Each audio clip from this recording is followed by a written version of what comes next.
The obvious impact that we always think about in interest rates, certainly your home, your mortgage and everything else. I think we have Robert Shiller joining us. He is the Bible on all of this stuff. Rates start ticking up, Robert, then what?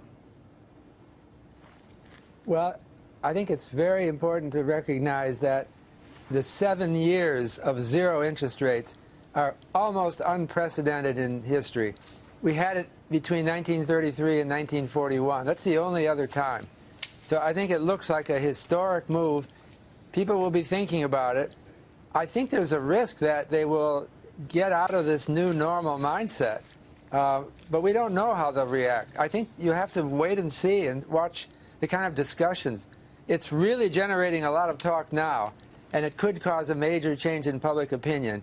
Either way, actually, but I'm thinking more likely negative for risky securities. So let me ask you, Robert, I talked to many people who ask advice, and Neil, should I get a mortgage? Should I take out a mortgage or refinance what I have? People ask you the same question. In the middle of this, with the likelihood the Federal Reserve moves, as some expect, a quarter point today, what do you tell them? Well, I tell them that investing in a house is a big decision. You know, I'm talking to ordinary home buyers that shouldn't be too contingent on goings-on in the Fed. There's a likely trajectory of higher rates, and so you might consider that, but it's not a major. We can't be certain enough about any changes in mortgage rates to make that a big issue right now.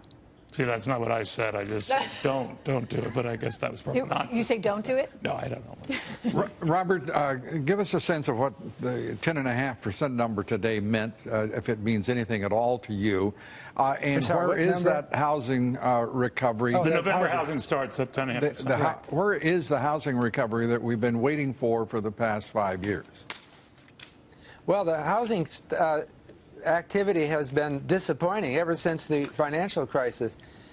You know, it's up to residential investment is like 3.5% of GDP. It hasn't taken up. But in the same sense, home prices are not up, not in real terms, to the levels they were, say, in 2006. Right. Back then, we had 6% residential investment, way higher. It's kind of on track for our recovery.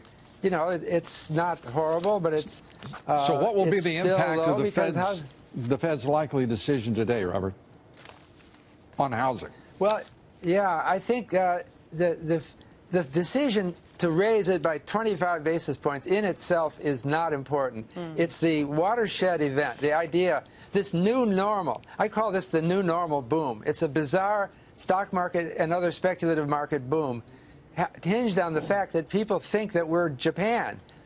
What's the other example of zero interest rates? Japan after the 1990s. And that lasted a long time, and it's been weighing on people that we are in a secular stagnation.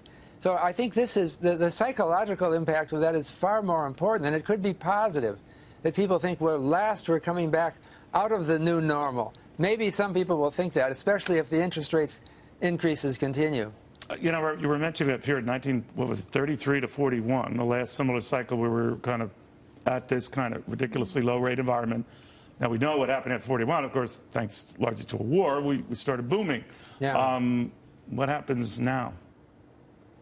Well, I don't think we're getting into a big war. I mean, watching the Republican debates last night got me kind of depressed. But, that's part of that kind of general fear might be part of the reason why consumption spending hasn't been spectacular. Yeah, that's what you were saying, Maria, about people with the gas savings. Yeah, I mean, you would have expected consumption to be a lot better than it is, given that oil is down 40% from the high. Two news nuggets for you, Neil. Puerto Rico says, the governor of Puerto Rico says it will likely default in January 1. No surprise there. We know what's going on in Puerto Rico, as Trish mentioned earlier, in terms of the bonds there.